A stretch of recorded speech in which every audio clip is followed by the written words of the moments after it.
Billiken fans, welcome back. It's Zach Miller and Peter Hale.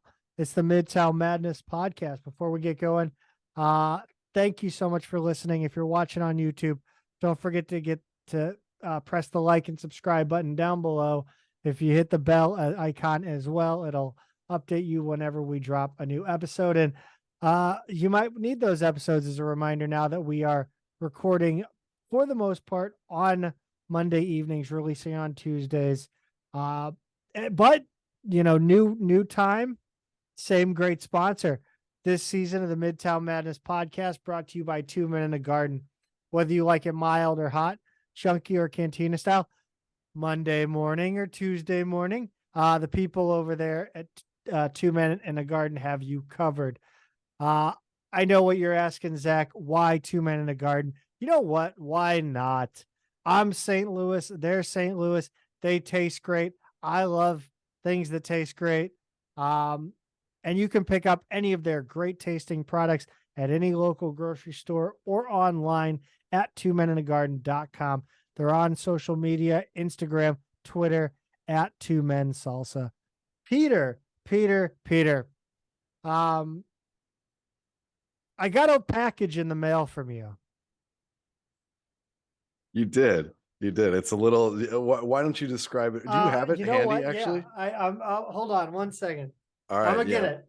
Zach's gonna go get it. This is fun. I think we teased this on our Twitter and Instagram a while back, but we bought a brick outside Chaffetz Arena. It just says Midtown Madness Podcast, so that the show can live on in perpetuity. What have you told complex. them? I told them what we did. I told them we bought a brick. Yes, we did. And as part of that, you can get a little mini commemorative version of it. Zach, why don't you hold that up for our YouTube people? So that's what you're going to see outside Chaffetz Arena. Now, we don't have the exact location yet. We know that they're putting it in the next time they put in new bricks, which should be any time now if they've already sent us the little commemorative ones. But yeah, we'll have to go. I don't know, Zach. Maybe we should leave candles outside it every once in a while, just kind of mark our spot. I'm gonna sit out there on the sidewalk. I'm gonna sit out there in a lawn chair while people enter the arena. Be like, look, that's my brick. This is my brick. Ask me anything. Draw a little chalk circle around it. But I gotta admit, I didn't know kind of how it happened because Peter didn't tell me that he got the mini brick. I didn't even know they were offering it. But I was so taken aback by it and so enthralled by it that I didn't even ask that question. How does this work? And it is the funniest damn thing I've ever seen. Yeah. It is so, but it's awesome. And I got to admit, I'm about to poop on the athletic department in this next segment, but I got to say, dude, whoever came up with this, yeah, great call. Go ahead. No, I was just going to say, they need to retcon. They need to retcon the original bricks. Retcon in what way?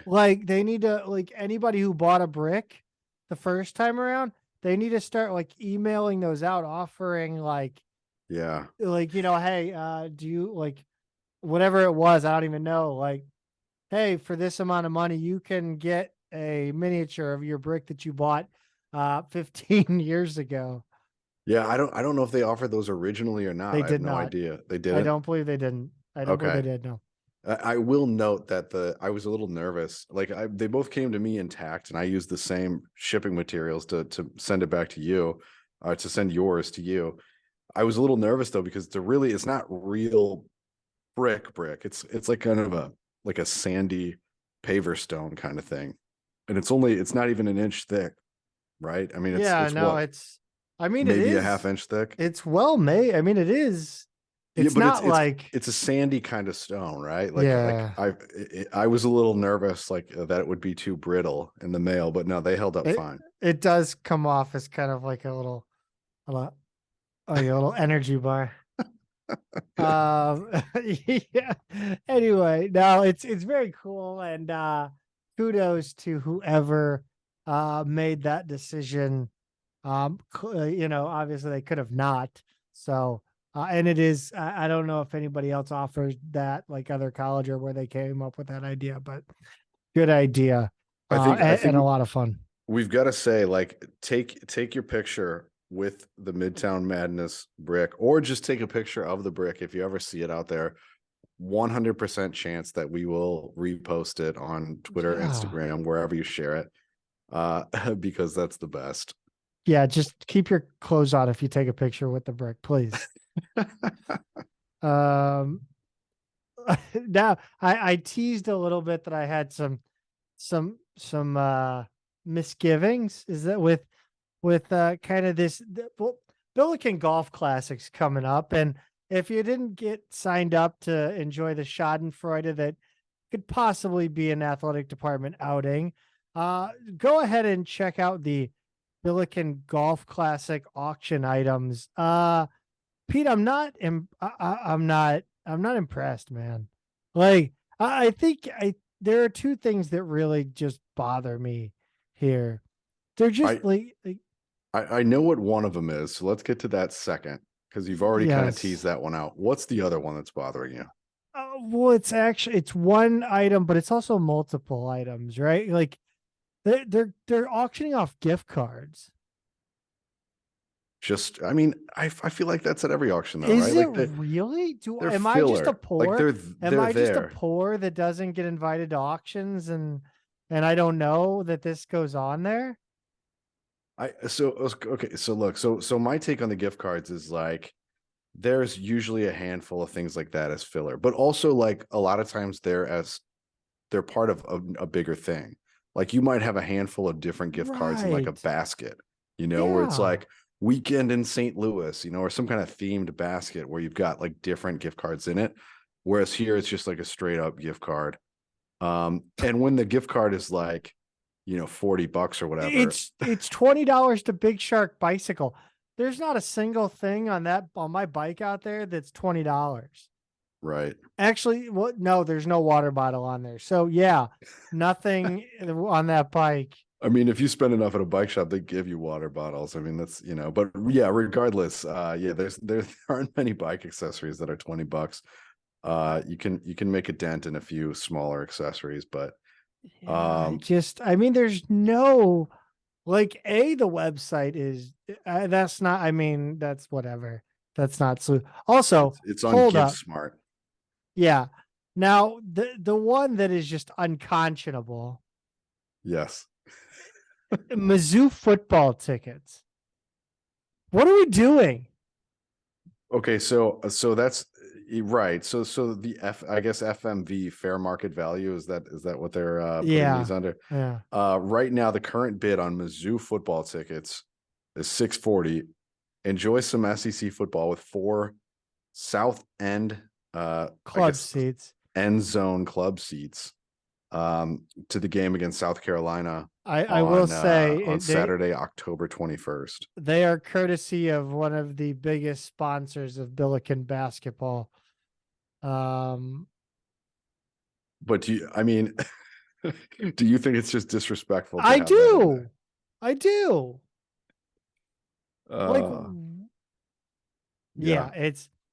$40 to Galleria 6 Cinema, or it's $100 gift card, or 10 complimentary movie passes. Yeah. I don't know. Anyway, all of this is pretty standard. I think it Okay. just feels like there's just not a lot of like the higher end kind of stuff, right? Like there's some good stuff in here. There's a suite for a Billikens game, $2,000 value. There's a siesta key vacation, 7 days. Yeah, that's nice, like having had to book those things before. The golf tour thing's nice. I like to give the good with the bad here. Like right. I think stuff like the Michelob Ultra Vest, that's kind of, it's that I would much rather you be like, instead of a $20 gift card to Big Shark, like something at Big Shark that's like a Slew cycling jersey from Big Shark or something, like, you know what I mean? Right. Like let's get creative. Like let's pretend we didn't think about this for 15 minutes. You Sure. know, like, I Yeah. do. Yeah. I mean, you got like the Cardinals Cubs. That's nice. That, like the Papa shot, like that's cool. Like I'd throw money at that for no reason. Like if Right. I like, that's one of those dumb things that I think works well at an auction. Yeah, sure, sure. Go, go out and bid on that SLU volleyball package. For sure. Yeah, I was gonna get to some of these. What are some of the like Billiken specific ones? Like one of these I noticed was dinner with the coaches. Yeah. And it's a night out to dinner with 6 guests with Travis Ford and Coach Tillett as well, which I thought was a pretty interesting one. Both of them at the same time. I was just gonna just me and the two of them. I was just, Just you and the two. Now, would you up front? Would you be like, all right, I'm just gonna hit record. I'm gonna set this on the table, and let's just chop it up. let's. I actually that I'm telling you, that would be must listen to. Oh, Because as much as you think that, like, you would think that, like, I like to think that I wouldn't, like, I would actually ask, I would either just make jokes the whole time, or I would genuinely, like, get down to brass tacks in a respectful way. yeah, Like, I'm not like, I'm literally a huge wussy in general. When it comes to confrontation. So like I would humbly probably, but that would be fun though. I would love to have a chat. yeah. It's an interesting one. I'll be curious to see what that ends up going for. You mentioned SLU volleyball. They have these for Yep. soccer as well, and a Mhm. few other sports. Enjoy the upcoming season with 10 season tickets and VIP parking. So that's kind of cool. I mean, that's definitely that, I think those are cool. They've got one of those for women's soccer, men's soccer. You can bid on an appearance from the Billiken for up to two Yes. hours, Yeah. which is fun too, especially if you've got, some kid's birthday party or I don't know, whatever you want to do with the Billiken. Yeah. See, Go to dinner with the Billiken. like for me, like just off the top of my head, like if I were to do something, like my first call would be to somewhere like, again, like home field or 19.9. Do you know how easy like getting in touch with those people are?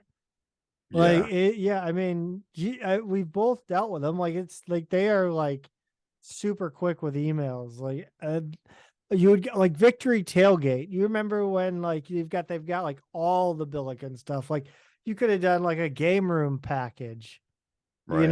with a bunch of Billiken themed stuff. And I mean just packages, man. It's not like, don't just do just a gift card, right? Or go to like what you could have called up the outlets and done like an outlet package, right? Go Right. shop at the outlets with all these gift cards or whatever. I don't know. Yeah. Well, I, I I noticed Experience the Chase is on here, and this is pertinent right now because Is just there this afternoon, wrestling there? Is it no wrestling wrestling. tickets? Oh, No son of a. dinner at Charlie Gito's and a night stay at the Chase, which is which includes parking. That's pretty nice. My wife she's invited to my sister's bachelorette party, and we were just looking at rooms that weekend, and they're 400 plus a night, and so she's so right now she's like trying to figure out what she's going to do that weekend and in terms of staying there. So if that doesn't get bid up too high, that one actually might come in handy. I should have said that out loud though. Yeah, Party in the Sky. That seems fun. Yeah, that's a good one. Um, That's World's at top 10 roof. 360. Yeah. Yeah, there's some good stuff on here though. Yeah. I mean, in addition to some stuff that look, as soon as the Mizzou football tickets are on there, Zach was going to get pretty Yes. pretty fired up. But it Yes. just seems overall, it seems a little thin. It seems like I don't know. It seems like they could do a little bit better in terms of volume. And I know they're depending on people to donate stuff. So I don't know if it's too late, but I feel like they could use a few more items here. Yeah. For sure. I always like the alcohol branded stuff. I don't know why. It just always seemed kind of cool. But I wish there was just more like there's a Billiken, like if they could have gotten like a Billiken golf bag, it's not a thing that's out there. Like, did I ever tell you about the time I walked into that golf store in Destin? No. And dude, like I was like, oh, like I saw the bags and I was like, let me call the distributor. He literally called up like is like, hey, do you got Billikens? And he like came back and was like, so I found it. It'll be here in a couple days. I go, really? He goes, nah, they didn't have it. It's like, damn it, I fell for it. All right, let's get into brass tacks with men's basketball, Pete. Uh, I mean, so this is interesting, right? Because you've got uh, Phil Forte, who departed for North Texas. You've Mhm. got Christian Nunez, who is, according to tweets, been in the mix for the assistant coaching job at Manhattan. And you've got Will Bailey. Will Bailey has he has been tied in rumor and on Twitter to potential openings at Loyola Chicago within conference. Mhm. Pete, kind of explain to our listeners why this makes sense, why these rumors make sense, and why he has tended to be, listed as someone that Drew Valentine could hire. As soon as there's a rumor like this, we know a certain handful of us are going to start sleuthing, as much as we can. And if you see any movement on somebody's Twitter account in terms of who's following who, in terms of what are we seeing on the official athletics website? Have they updated a bio? Have they removed or changed somebody's contact information? And all of those things were kind of happening with Will Bailey last week. He and Drew Valentine following each other. We're hearing whispers that he was linked to the opening there. And we know Will Bailey is from Chicago. I mean, like very simply put, the week before Phil Forte goes back to his hometown, basically, and takes a job on the new staff down at North Texas. And even though it's not a new staff, and some would argue that Valentine's even under, maybe not imminent, but his seat may be warming a little bit after a really bad year last year. Regardless, it's Bailey's hometown, and depending on what you believe about the state of the SLU program right now, maybe it is time that these guys, start looking around. And not saying maybe it is time, but maybe that's another reason for them to kind of start looking around in their minds. And It could also be time where, again, it's a completely different situation when we're talking about the coaching profession. In a lot of ways, it is a fraternity, and these dudes all do know each other. So yes, when you talk about how a staff shakeup and wanting to see maybe some fresh blood moving, it's not as simple as, hey, you're getting shit canned. right. It's kind of look like and it's, a lot of times it is, especially with assistant coaches, it's not anything they've done directly. It's just, I Right. need something different. And that head coach is going to find you a job. Yeah, and I don't know what all the conversations are here, and I don't know what they were with Forte necessarily. Right. I was But just saying that it could be, it could yeah. very well be that. And there's certainly, we as we've already kind of given as a caveat, there's nothing official here. There just has been a lot of smoke building. I did think it was interesting though. Like today, we're waiting all day to kind of see if there's, any sort of The Monday news drop. No Monday news drop. Of course, the first day where we give Yes. ourselves a full Monday, there's no Monday news drop, of course. But Well, we didn't we have something that dropped today? Well, we got that article from Stu, but yeah, I mean, well, and that's what I was getting to. Stu releases that article, and it really, Bailey isn't mentioned, right? It's Forte, and you would think like, if Stu caught wind that something else might be in the works, he probably would have held off on that particular piece. You also mentioned Christian Nunez in the mix for the coaching job at Manhattan, assistant coaching job that opened up there. And, he's a New York City guy from the area. And that came from the coaching portal on Twitter. I think was the first place to put that down. So we don't know what's going on there either. We might see a little bit more turnover. But regardless, how many of these happen before you really wonder what's going on, right? Like any individual one of them, you could say, well, he's going home. That would be true in all three if all three were to happen. But all three happening in the same offseason after a tumultuous season and a tumultuous start to the offseason it certainly gives you pause. Yeah, for sure. I think it does. And it's funny because we did sit here and we said the green flags, we talked about green flags we were looking for out of, the men's basketball program, the athletic department, as it pertained to the men's basketball program. We talked about staff shakeup, right? How do we feel now? Because it's what we talked about, kind of wanting to see, but in a lot of ways, it's not what we had hoped for. Well, and I wonder, obviously we were already disappointed by the way the season went last year.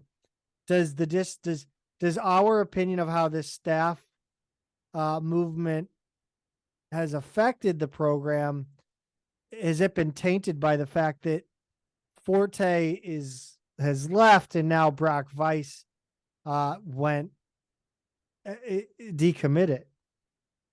I think that's a big part of it, right? Because it's not just Forte leaving. It's maybe a really key piece to our incoming recruiting class, high school and transfers. I mean, Weiss, since he's left, has gotten an offer from Creighton, which sort of indicates like there's a market for him. And I wasn't sure there would be, because I think, and I still think, and I'm certain that high school players are being undervalued right now because everybody's all about the portal, and that's where the attention is, and that's where the money is. And in the meantime, you've got a lot of good high school players who still haven't found a landing spot yet. And yeah, I felt good about Weiss. I mean, I love the progress that he had made, like since we started recruiting him to where he was last season. And what I had seen coming into this season, this past season for him, I was just really, yeah, it's disappointing. We can say theoretically you want to see a staff shakeup, and you think about maybe there's an assistant coming in who's going to bring players with him, but you forget about the other way around, right? And Forte's a promising young coach from all accounts, with a lot of talent, and he hadn't been here long enough, I don't think, for us to really see the recruiting work start paying off. That stuff takes a while, right? And so yeah, it stings a little bit when it actually happens. Bailey was only here 1 year, less recruiting work done so far, less in the pipeline. It wouldn't be as difficult, because I don't think he would be taking anyone. I don't think anyone would decommit necessarily if he left, right? Because I don't know who would be there who's a Bailey guy. I think all the incoming guys were not his recruits. So that's a little bit different story, but you're right. It's one thing to talk about it in theory, and then once it actually happens, you're like, well, wait, not like this. So assuming, and I think we can talk about Will Bailey as, 50-50, because again, there's evidence on the SLU website. There's, this really does seem like a situation where it's not necessarily, yeah, I think it's fair to say, with 2 spots open, where does Ford go from here? Especially with the timeline, we're coming up on a big kickoff of AAU events. Yeah, we just did this past weekend. Yeah. Right? And I mean, this kind of needs to be filled fast, right?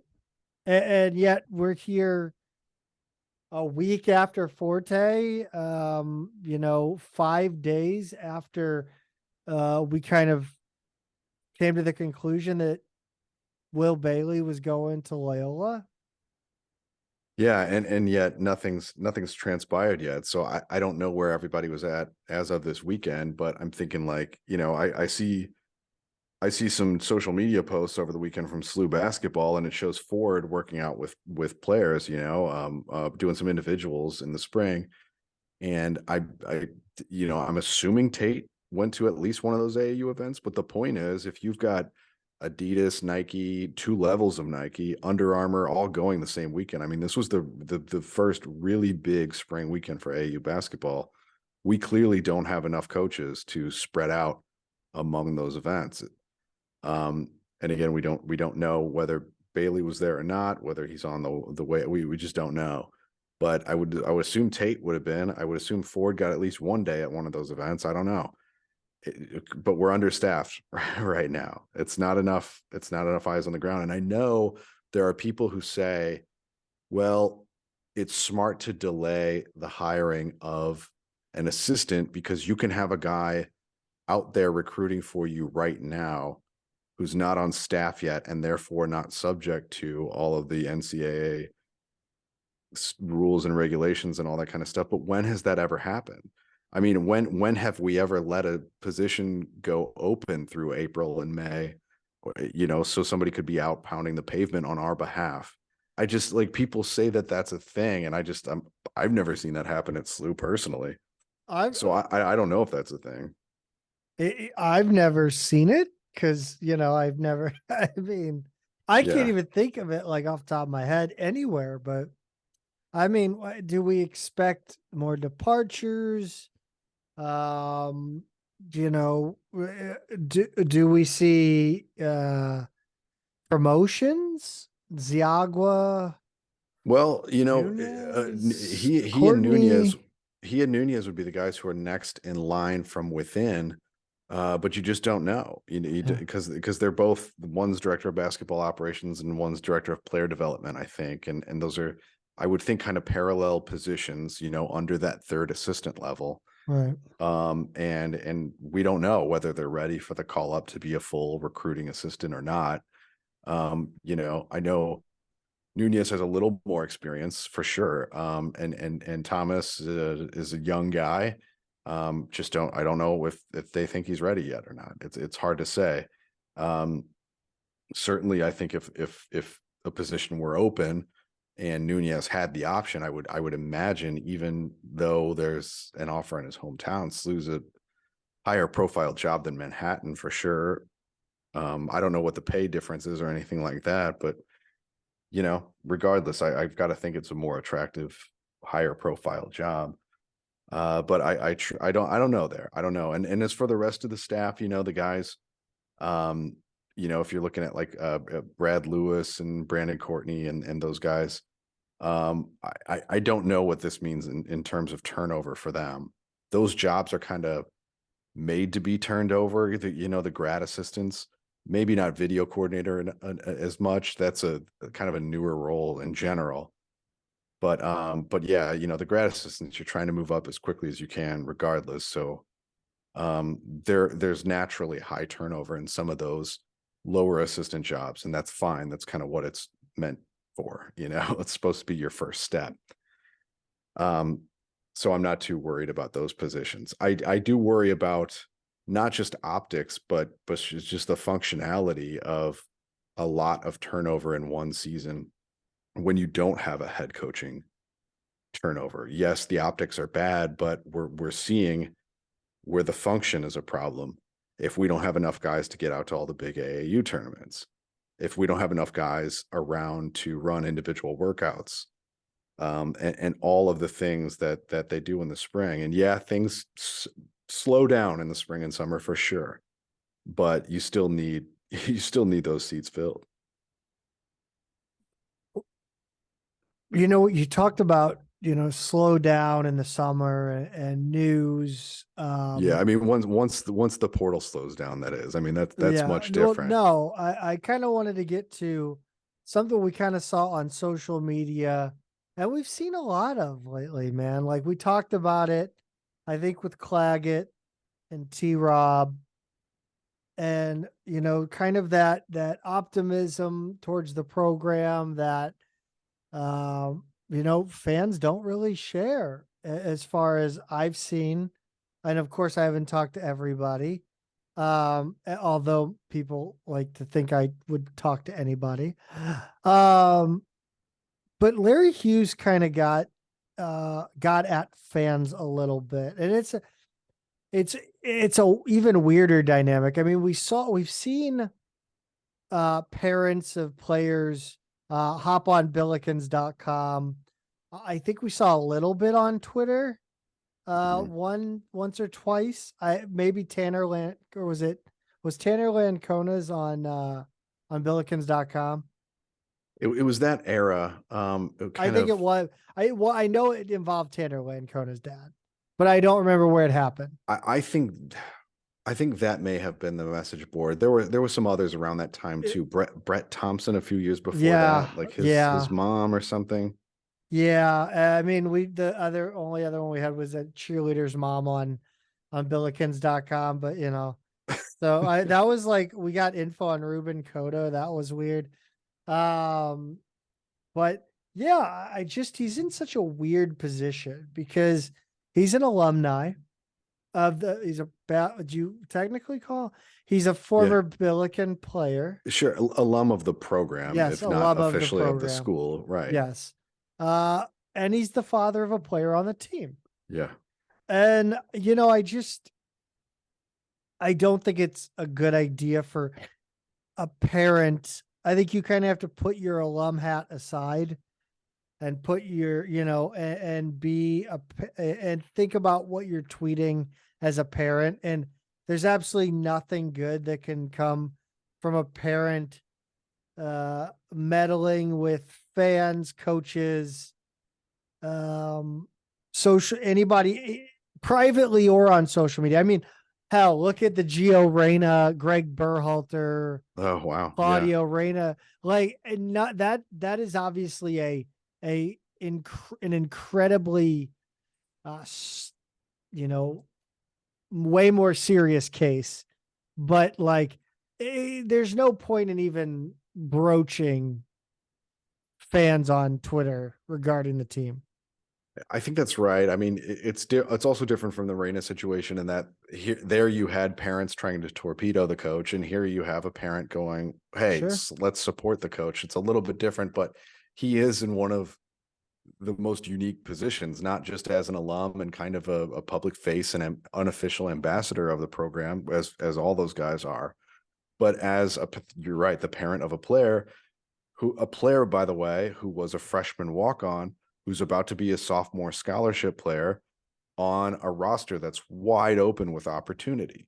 So he is in a much different position than, say, your typical season ticket holder who's had season tickets Right. for 15 years and is not happy with what he saw this year because he's stuck with the program through thick and thin, through up and down, and thought this would be one of those reward seasons, and it wasn't. Mm-hmm. That's a much different situation than someone who's like, hey, my son's about to get a really good opportunity this year. I'm excited for it. Let's support the coach. Let's support the program. You all are being too negative.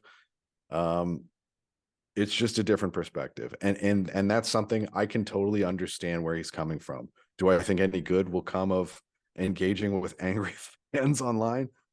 Probably not. No, but at least, you know, it's fair for him to speak his mind about it too. I give him a lot of leeway because it's like I know his perspective is very specific and very different from everyone else's right now. Yeah, I think so. But buddy, I respect the hell out of you. I appreciate you. Yeah. Yeah, I appreciate you coming on the podcast. I appreciate your perspective, but like, just don't get into it with fans. Leave, So- leave Gaines alone, man. and that's coming from one of the fans who not, I mean, I would say a civil back and forth. Dude, I try my damnedest. I may get riled up on here, but if I'm directly speaking to somebody on social media, I try. I try to be a civilized adult. I try. Just, I know, know, I know. but I mean, again, we talked about, and to totally switch gears here, in again, one of the weirdest sagas of joking turned to rumor, turned to smoke, turned to, I don't know what the hell is going to happen next. It starts with an innocuous post. We talked about it. Again, it started with an innocuous post on billikens.com about assistant coaches that, hires we'd like to see. Somebody floated Harriman. What if Chris Right. Harriman? And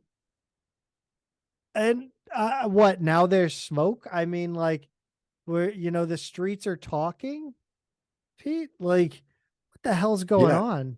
And we talked for several minutes last week about the possibility of Harriman and where he's been and is it a good hire and whether he makes sense and all those kind of things. And I told you my own biases of why I think he's a good coach, and that it hasn't been all positive for him since he left SLU, right? I mean, he's been an assistant for a lot of, I would say, underperforming teams, disappointing power conference programs, Nebraska and Cal, who was horrible this past year, 3 wins, like as bad as a power conference team as you see.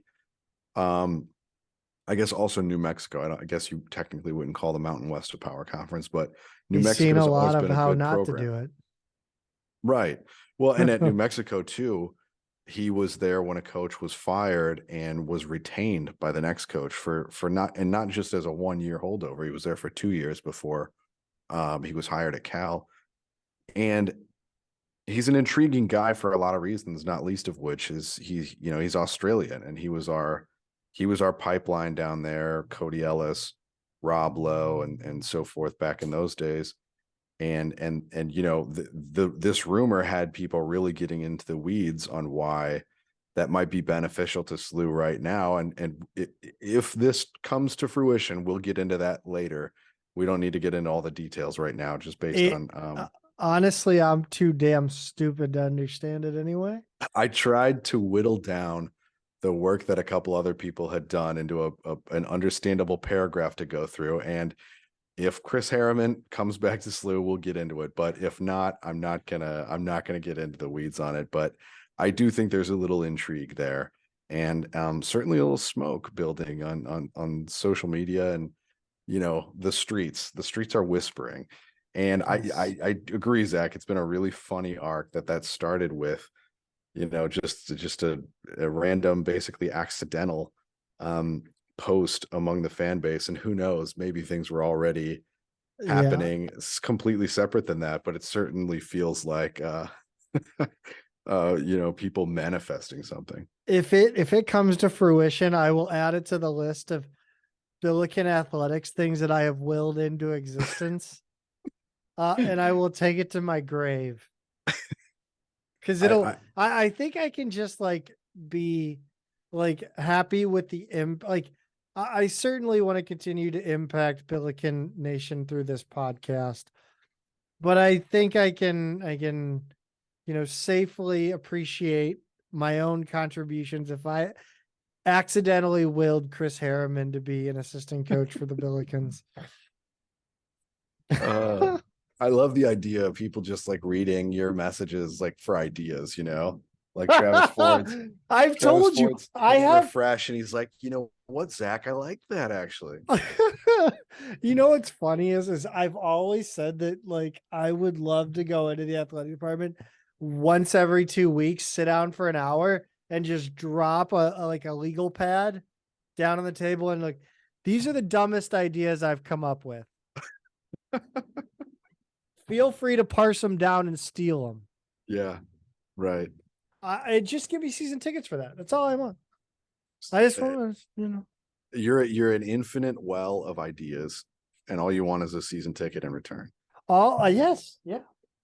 It seems I fair have to me. It seems fair to me. I have a well of ideas based on 33 years of uh sadism. Um, yeah, yeah, no, I know, Uh, I I know. love it. I love it. Uh, Transfer news, Peter. Nothing incoming. As we noted this morning, we've the secret gathering of the sluts was waiting on the Monday news drop that never came, and uh, but we do have an exiting bill finding a home. Nick Kramer is going to Missouri State, which honestly, for a redshirt freshman, Yeah. who did not play this season, I think that's a pretty good landing spot. I really do. I think that seems like it could be a good level for him. I still am not opposed to the idea of the A10 being potentially a good level for him. We just don't know. We haven't seen him yet. But I like that it's somewhere relatively close to home. It's not super obscure. It's a school that can be competitive, and I'm happy for him. He'll have 4 years of eligibility remaining, and I think that's about as good as he probably could have hoped for, given the fact that he's coming from an A10 school and didn't play at all. To not really have to transfer down that far, so to speak, seems like good news to me. So good for Nick, and I can't wait to see what kind of college player he is. Yeah, I hear Missouri State's got a decent bar scene too. Yeah, I don't know. I I don't know. don't know. I remember I did tour the school when I was in high school. Has anyone ever had a bad college tour? Oh, It feels like every time I hear about someone's like a colleague like taking their daughter or son to a college trip, it went amazing. they all Like it never goes. Like I would assume because you've already whittled down your school before you take visits to like 4 or 5 of them. But yeah. I think I had a few back in the day, but they were like kind of smaller, obscure schools. I visited a lot of different schools, and yeah, I did have a few that were not great. Regis in Denver was one that we had an odd tour guide, and that one didn't go that well for whatever reason. So there's one. There's one. I'll just throw my one out there. my campus tour of semester at sea didn't go well. Is that real? Did that happen? No, what the I don't a know, man. semester at sea? I don't. People I do think that that. is. I think semester at sea is It's a real. real thing. But dude, I literally, I I never toured a single college. I went to community college for a year and a half, and by the grace of God, had grades good enough to transfer to SLU, There you go. and that was it. I didn't send my grades to any other college. Yeah. It was either I was gonna, go off to war or go to SLU. I don't know. Uh, we Glad still it have worked 4 out. open scholarships, Pete. We do. Um, What? This is it's so weird because I don't think I've ever been like less excited for the returning players, and it's I most of them it's not, I don't even know if that's why I'm not excited. Like I don't even think they're the reason. right. Well, the problem is, any other year where we've still got spots to fill, like last year we still had spots to fill. I mean, a lot of other seasons we still have some kind of like experienced returning core, but that's what we've lost this year. The experienced guys you're bringing back are Gibson Jimerson, which is great. TJ Hargrove, and we thought he was going to come back already, but everybody else who played last season for the most part is gone. They got You one. know, we talked about Hughes already. We know he's going to come back and have a bigger role. Parker will have a bigger role, and that's exciting.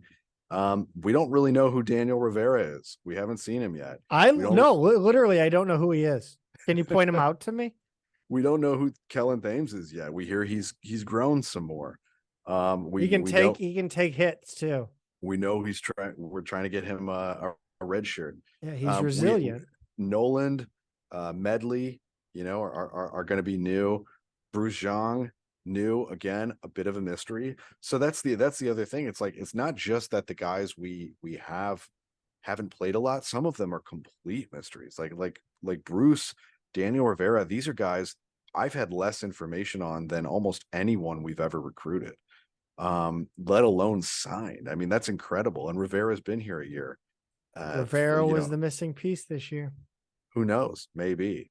So this is the really interesting thing is we just don't know, aside from basically arguably at most 4 guys. We don't know anything about who these guys are and how good they are and what this team will be.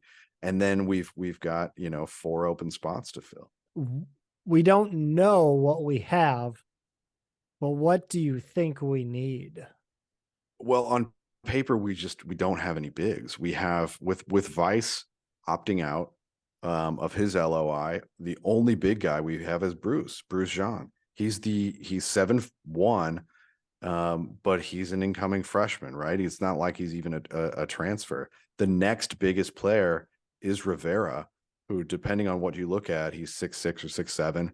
Now, I have heard people say Kellen Thames is getting up to that height now too, which isn't surprising. His dad was power forward in college, and that's it in terms of our size. So we clearly need at least 2, probably 3 forwards and centers. I don't think we're going to go with the same look before, where we have 2 centers who trade off and one guy who's more of a developmental, and then we go all guards after that. I think we will actually see some 4s, but we need front court players. We need size, we need rebounding, we need defense down there. I think that's number 1. Now, I know we are still looking at some guards. We keep seeing the name of the guy who's transferring out of Monmouth, named Miles Foster. I think SLU is one of the, as of today, we're one of the 8 schools that's reached out to him the most. And then we just saw we're reaching out to a guy from Stanford, Michael O'Connell, who's a 6'2" guard. So I think we still do want another guard, but I think we need at least 2, if not 3 big men too. And that's based on the little bit we know, right? It was just what's on paper. If there's anything you disagree with me on there, let me know, because I kind of feel like we're okay at the wing. At kind of a shooting guard. I would take a combo forward type of wing, right? Like I would take another guy who's like 6'7" and can play a 3 or a 4. But I don't think we need necessarily another 2-3 scoring guard type. 2-3. Yeah, I would take a combo guard who can score, and I think that's probably what the 2 guys I just named are like. More of a 1-2. Right, exactly. Than a 2-3. God, I feel like an eye doctor. What, 1 or 2? 1, 2 or 3 or 4. Yeah. But you know what I kind of need right now? I need 2 men in the garden salsa. I'm starving right now. Well, I don't want to keep you too long, Zach. I'm excited though, because I'm coming back. My sister gets married this summer. Mazel tov. Yes, and I'll be back in town at least 3 times for wedding related events. And that already got me thinking, because I have a saved note on my iPhone, which is like my St. Louis grocery shopping list. Every time I'm in town, these are the things I get. The number 1 thing I have on there is 2 men. I just have 2 men in a garden on there, and whatever I find, I'll grab and take home. Yes, I also add red hot riplets and a couple other things, but they're at the top of my list to remind me that every time I'm back home, I've got to bring at least something back with me. And if you're not in St. Louis, you can find all their stuff at 2menandagarden.com. You should get some 2 men in a garden for that late night snack at the wedding. That's a thing now, I hear.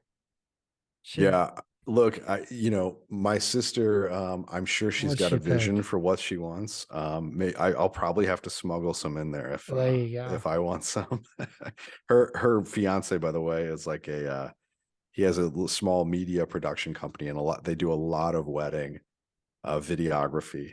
So I'm sure they are very set on their ideas, but I'm all for smuggling in contraband if that's not part of it. Absolutely. Let's quickly get through some A10 portal developments. VCU, a lot going on over there. Tons going on. So Jason Nelson officially announced his transfer from Richmond, and it had been rumored before. So that's definitely the winner of the most painful in-conference transfer so far this year. And they also picked up Roosevelt Wheeler from Louisville.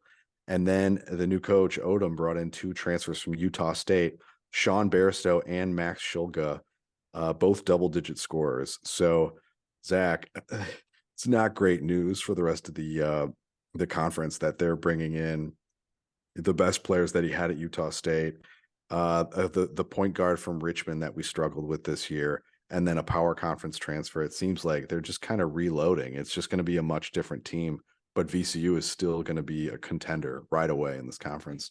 And then the other thing that is like a big sign of respect to VCU, Jaden Nunn, who we knew was transferring, is headed to Baylor, not Penn State. Jalen Deloach, also not going to Penn State, and also who SLU reached out to, he's going to Georgia. So now when you look at the outgoing transfers, that's 2 to Penn State, 1 to Georgia, 1 to Baylor, 1 to Florida State. So the transfer market seems to indicate just how much talent VCU had. And it makes us and Dayton fans feel kind of foolish for thinking they were like the distant number 3 heading into the season, and now they look like they were the strongest all along. If you're just looking at the transfer market, pretty wild everything that's going on there, honestly. George Mason picked up quite a number of transfers. Tony Skinn is making headway. Yes, the new coaches are making a lot of noise so far. Amari Kelly from UNC Wilmington, Jared Billups from Siena, Darius Maddox from Virginia Tech, Nicholas Pavret from Central Michigan, and Keyshawn Hall from UNLV. That's 5 in 1 week. I think one of the 2 of those days he had 2 each day. Pretty incredible haul for a guy who just got into town. That's 5 in a week, man. That pretty much reloads. Dayton, quick rundown there. Actually, it's kind of interesting. Yeah, Isaac Jack from Buffalo committed to Dayton. He's not a guy I know much about. Mustafa Amzil is heading to New Mexico, and Deron Holmes declared for the NBA draft. Finally, we heard some official news on his name, but he has given himself the option to return to school, which is something that Tumani Kamara did not do. He shut the door on returning as of today, Monday, the 24th. So one guy might be back, one not. Regardless, Dayton's going to look a lot different next year. George Washington. Only news here, and this covers St. Bonaventure as well. Noel Brown is transferring to the Bonnies.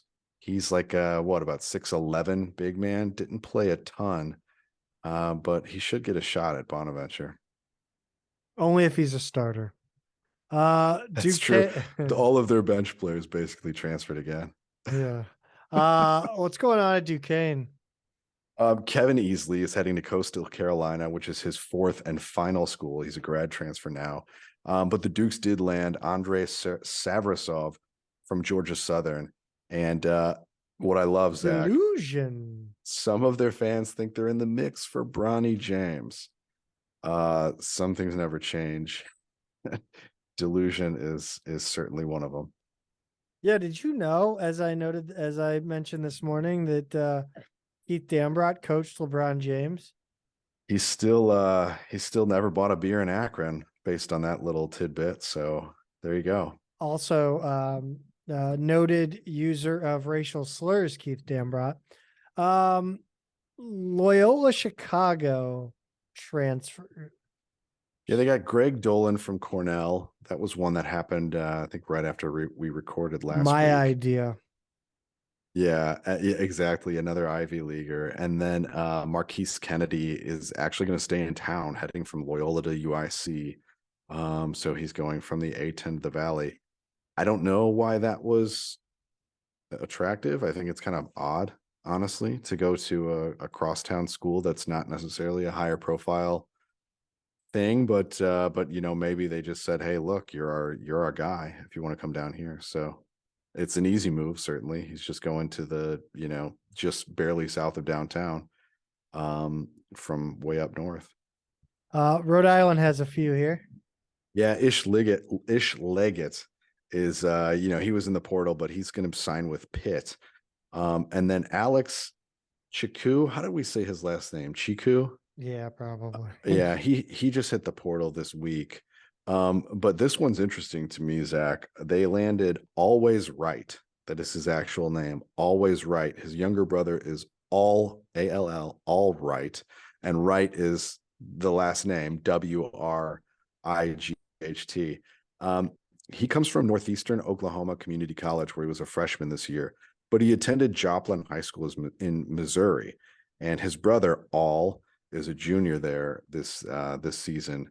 So they're quite a pair of names, but I gotta say, I don't, even though we might snicker at their names, I don't love Archie Miller coming into Missouri, taking players out of our backyard, even if it's the other side of the state, 4 hours away, whatever. I don't love that, when we've got 4 spots to fill. I don't know if Always would have been a good fit at SLU or not, but regardless, that's an optics problem to me.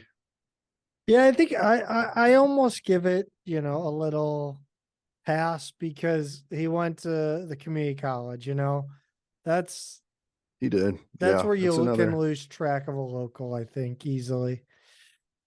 That's fair. Um it's not like he's making inroads into Missouri proper. Right.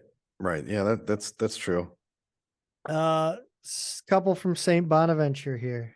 Yeah, just 2 bench players, Anquan Hill, Tyler Curran, both in the portal. It's just, yeah, once they lost that whole starting lineup, that whole program has just been in very constant churn. So we'll see if they can finally settle on a few players coming up here. Richmond, a little bit there, but nothing crazy. Marcus Randolph announced he's in the portal the same day that they found out that Nelson is officially transferring to VCU. So that was kind of a painful day. Malcolm Dredd is heading to Mount St. Mary's, which is probably a better fit because he didn't play much at Richmond, and he'll get more opportunity there. But they did land Jordan King from East Tennessee State. So, one positive to take away from what otherwise would be a pretty rough week. Nothing going on. Davidson, St. Joe's, Fordham, UMass, or LaSalle.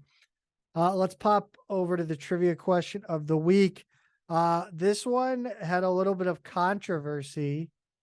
It certainly did not start to be as devious of a question as it ended up being, because I thought that I had 2 right answers, 2 correct answers. I'm not going to go down that road of the Rhode Island basketball players. But yeah, Pete, why don't you read this one for us? 2 major Billiken events happened in 1949. Name them. The answer is the final Billiken football season and the Billikens appearing as number 1 in the first AP poll. Congrats to Chris Geldemacher, one of the 2 who got the answer right this week. The discussion topic is a bit long. Pete, I think we should put this one next episode. We should lag 1 week, but would you want to tease it? I guess. Yeah, he wants to get into players honoring NLIs and what is the climate and the ethics and shouldn't we around poaching and what are the kind of I don't know, the rules of the game right now. It's a lengthy question, and we're going to we'll give it a little more time to mull over and whittle it down. We kind of gave the reward of a free discussion topic to whoever got the trivia question. But I do agree, now that we're kind of working this out, a 1 week lag time gives us time to throw our notes down and have a more And to be thoughtful fair, discussion. I thought it said NIL, and I was ready for a completely different conversation. Yeah, well, that's one of the confusing things about it, because NLI, National Letter of Intent, has been an abbreviation in recruiting for a long time. Yeah. And now we've got a very similar and unusual abbreviation to deal with. But yeah, that's kind of the gist of it, and then we'll get that into a discussion next week, and we'll give it a 1 week lag time for everybody who gets one right. But congrats on getting the question right, Chris. This week, Pete, go ahead and drop some hot trivia on the listeners. Yeah, not a complicated question, but I'm curious to see what people do with this one. Who is the only player to lead SLU men's basketball in scoring for 4 straight seasons? On the women's basketball side of things, championship celebration will be held Thursday, April 27th at Lorenzini's inside Chaffetz Arena. The release said, join us to celebrate your A10 champion women's basketball team, meet the team and coaches to recognize their record-breaking season, and have an opportunity to get your photo with the championship trophy. Pete, on the baseball side, big 2 weeks for Patrick Clohessy as he goes back to back. A10 player of the week again, and the 3rd time this season. So yeah, I mean, that's what can you say about how well he's hitting the ball, man? I mean, he's just been all over it lately, just crushing it. It's like a beach ball up there for him. Tuesday the 18th, Billikens dropped 13-8 midweek stupid game at Lindenwood. It was 5-5 after 3, and Lindenwood broke it open with a 6-run 4th. SLU got 3 back in the 6th, and the Lions tacked on 2 insurance runs in the 7th. Hayden Moore and Tyler Fogarty both went 3 for 4. Fogarty added a home run, 4 RBIs, and 2 runs. He finished a double shy of the cycle. Cole Smith scored twice. Sitzman went 2 for 4 with 2 RBIs and a run. Reed Hendrickson started and allowed 5 runs in 2 innings. Colby Downard was on the mound for Lindenwood's big 4th inning, though, and he took the loss. As per usual in a midweek game, the Billikens used 7 pitchers overall, Pete. Let's hear about game 1 at Dayton. It was a tough one on Saturday, the 22nd. This was the one that was supposed to be on Friday, but was postponed due to rain. Dayton got out to a 3-0 lead in the first 2 innings, and then SLU scored 5 in the 4th and 5th. Dayton then ties it in the 6th. SLU goes up 6-5 in the 7th. Dayton tied it in the 8th, and then they walked it off in the 10th. Kind of a heartbreaker. And you hate to play an extra inning, by the way, when you're up, game 1 of a doubleheader. Sitzman went 3 for 5 with 2 RBIs. Cole Smith went 3 of 4. Preston and Moore both had 2 hits and 2 runs, including a home run for Preston. Cusimano also homered, and it was a solo shot that gave SLU the 6-5 lead. Littman and Weber each gave up 3 runs, but Ethan Bell took the loss when he gave up that RBI single in the 10th. This one, Zach, kind of uncharacteristic for these guys. Clohessy and Reddick went a combined 0 for 9. But Clohessy did have a sac fly that drove in a run. But just, not a normal box score when you see those two doing that. Why don't you run us through what happened in game 2? Yeah, the second of the Saturday doubleheader, a 12-1 Billiken victory. SLU scored 8 runs in the top of the second and then proceeded to let Dayton get right back into the game with 5 in the bottom. Dayton went on to tie it with 2 in the 4th and another in the 5th. SLU retook the lead the next inning and didn't give it up again after that, despite coming close. Redding and Fogarty both homered. Fogarty was a solo shot to get things going in the second. Redding had a 2-run Yabo to give SLU a 10-8 lead that ultimately proved decisive. Redding was 3 for 5, 3 RBIs, 2 runs. Fogarty, Clohessy, Sitzman all had multi-hit games. Fogarty also had a stolen base that led to a throwing error that brought Cole Smith across home plate.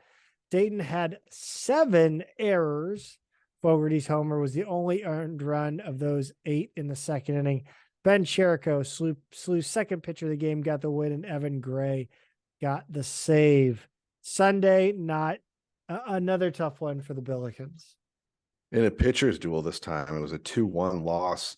Dayton scored on a ground out in the bottom of the first, and then Slew tied it on Cole Smith's RBI single in the third to score Patrick Closey. Then Dayton hit a solo shot in the 8th, and that was the decisive run.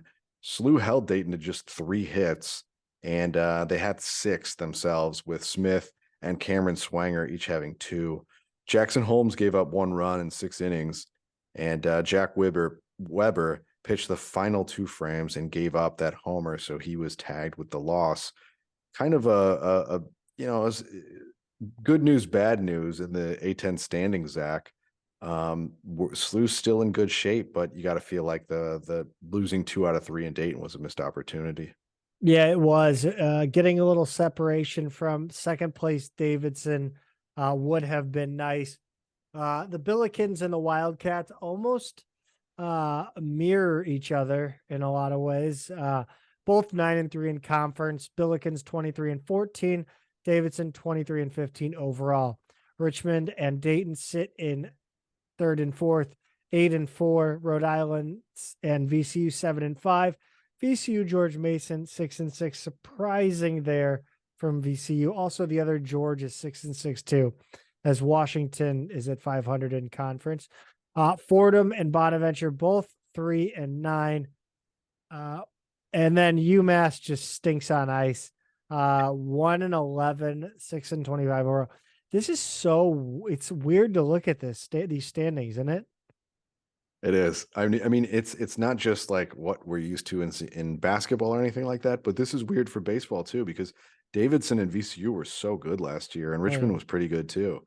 So it's just like a complete jumble in the standings. And you've got teams that are both the same in conference record. Like it's until you get down to UMass, the last place, there's not a team that has a record that's uncommon.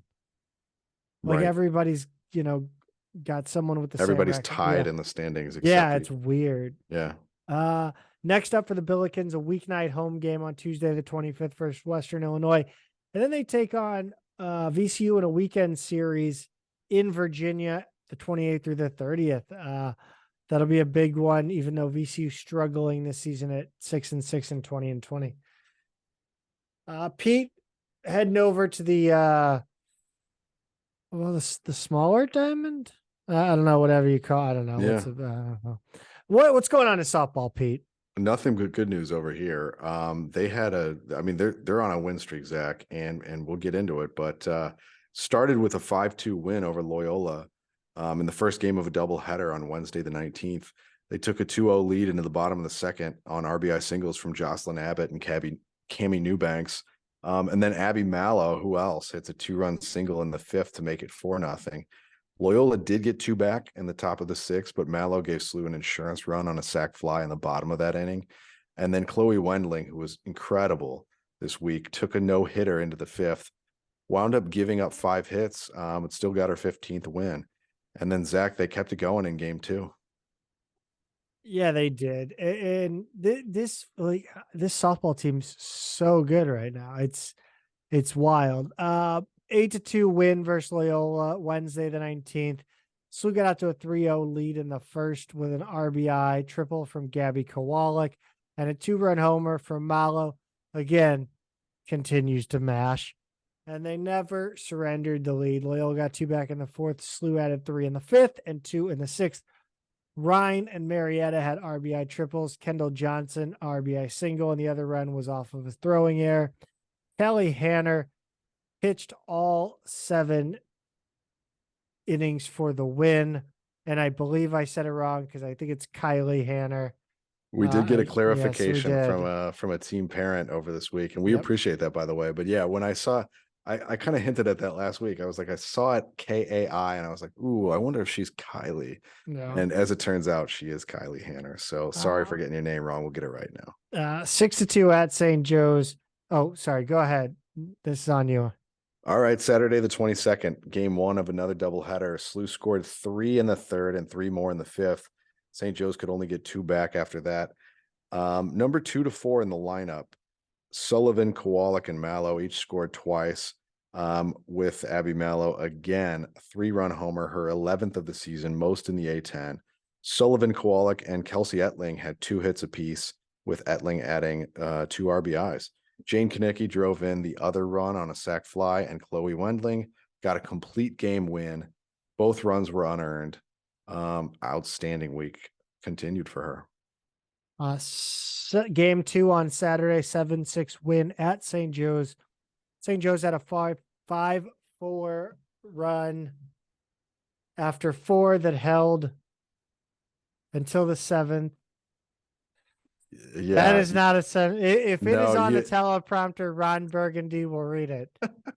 St. Joe's had a 5-4 lead after 4 that held into the 7th when SLU scored 3.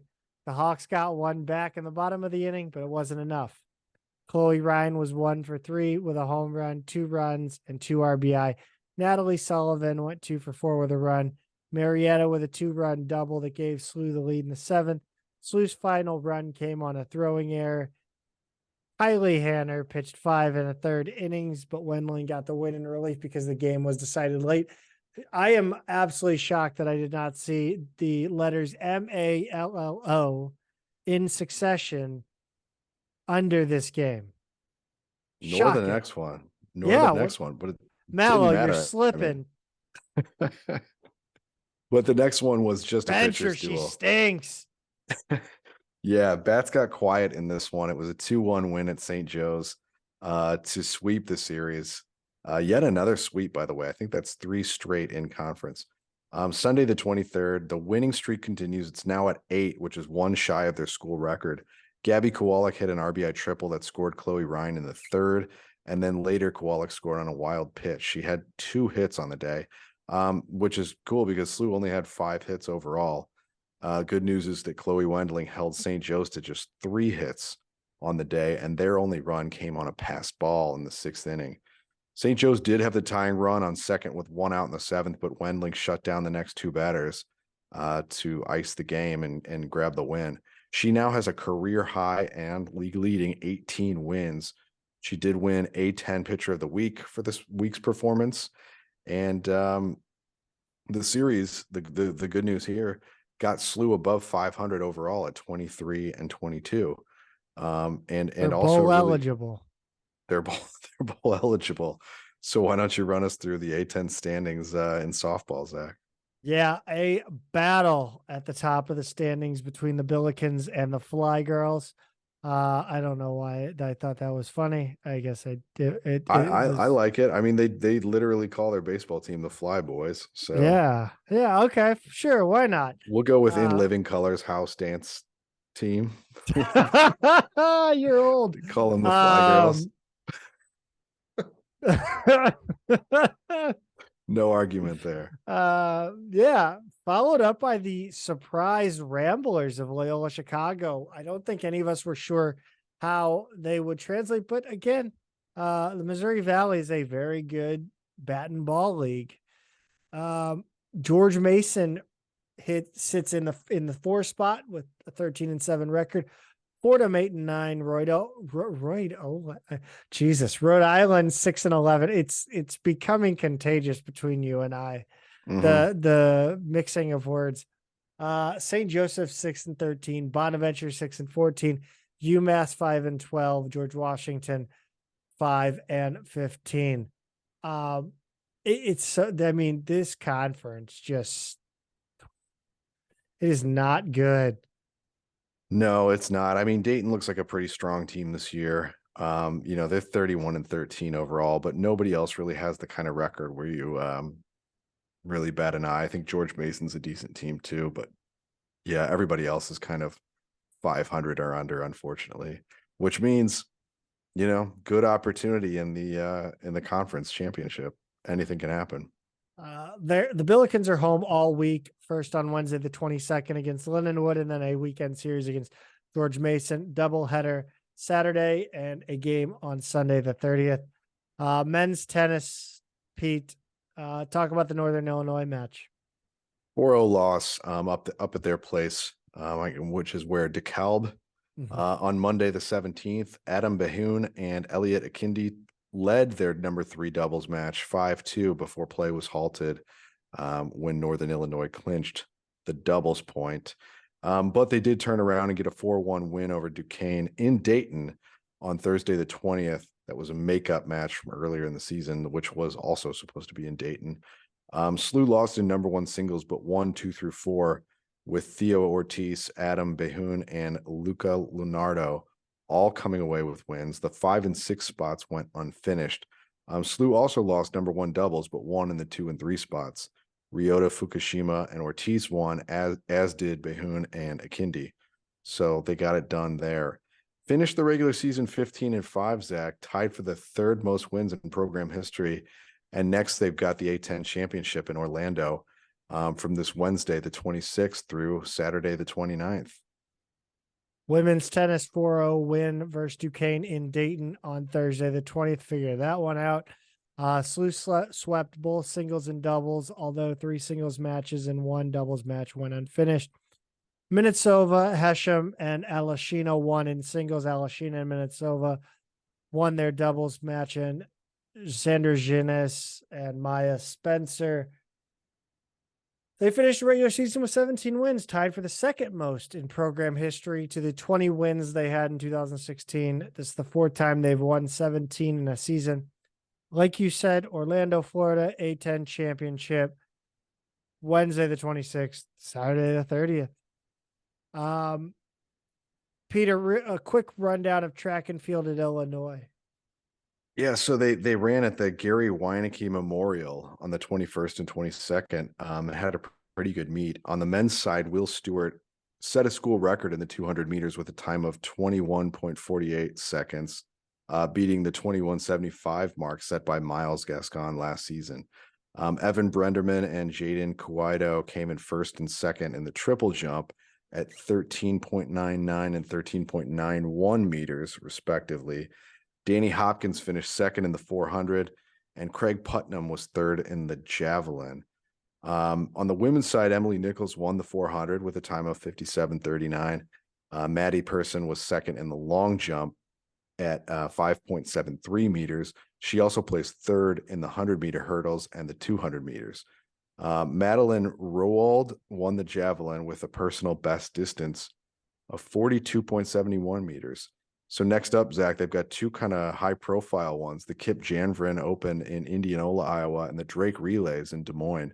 Both of those are taking place April 27th through the 29th. The Drake Relays is like a thing. It's huge, huge. Men's soccer, Jack Roberts named new assistant coach. He's replacing Chris Birch, who went to Lindenwood. A native of Leicester, England, he played soccer at Missouri State and has been an assistant there, as well as William Wood, St. Leo, Stetson, and Brown. He was their lead recruiter at Brown, which just had its first winning season since 2015. We didn't cover this on the last show, so major apologies to everyone involved. We're delaying our coverage of this game, just like the game was delayed due to weather, just like the city game. 1-0 win versus Kentucky at Harriman on Saturday the 15th. Kentucky was a 1 seed in the NCAA tournament last season. Mad Sister Pedersen had the goal. That's the final SLU spring game. And from what we hear about the incoming players, this team's going to be good. Yeah, they're going to be one to watch in the fall yet again. Loaded incoming class. We like Pedersen. We like a lot of the returning players. So, yeah, I think, again, men's and women's soccer, the road goes through St. Louis until further notice in the A10 anyway. And apparently the MLS. Yes, that's right. Pete, what's going on in women's soccer? Katie Shields was named SLU Woman of the Year, Zach, at what was the event? The St. Louis University Women of the Year luncheon. Do I have that right? I have no idea. I just put that in there. Yeah, it was. I just put it in there because I named her SLU Woman of the Year. I didn't know she actually won an award.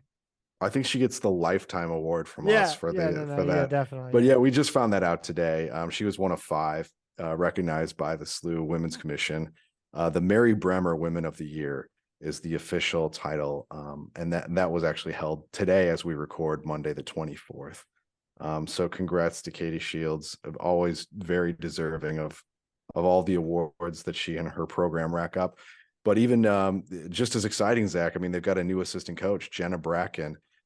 She was an assistant at Loyola, Maryland. I almost said Marymount. I thought that was what you were getting into. That one confuses me. Loyola Chicago is easier, but Maryland.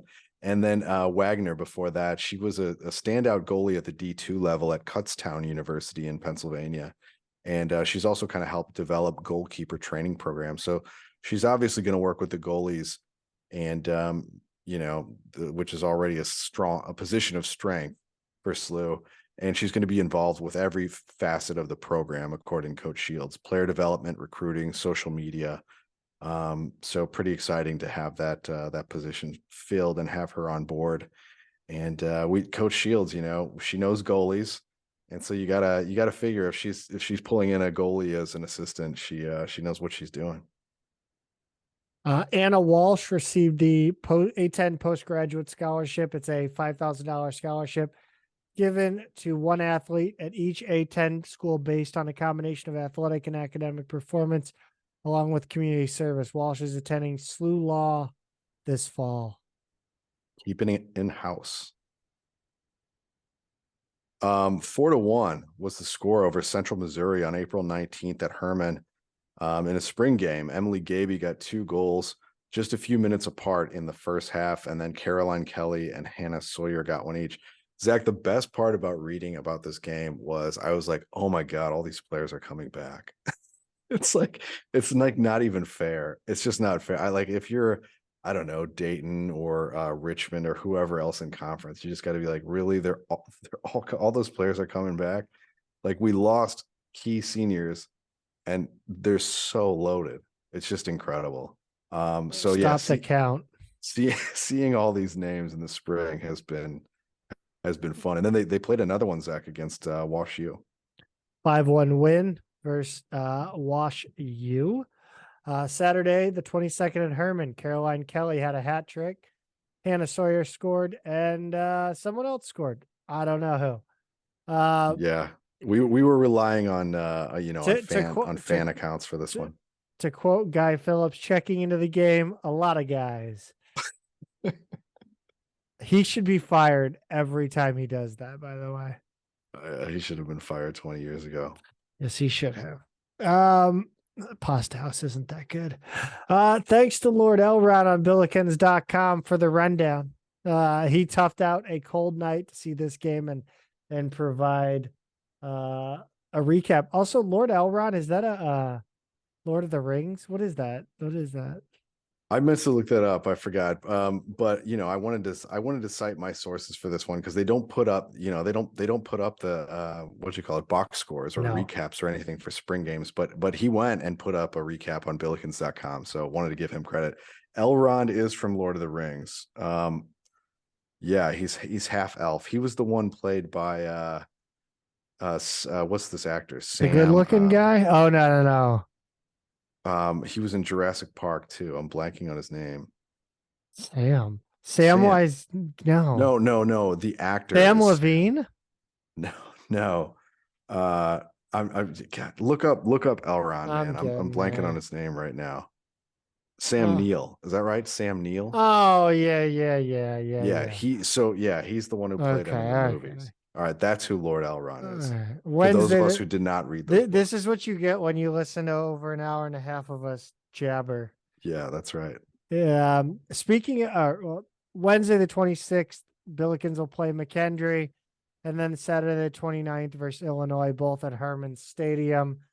Volleyball. Speaking of box scores, there is no real. I mean, there was one, but I'm not going to give it to you because it would be stupid to really recap a game in which Mizzou played a man at setter. And no, we're not getting into the transgender issue in sports. They literally played a dude, Pete. Yeah, it was an assistant coach though, from what I understand.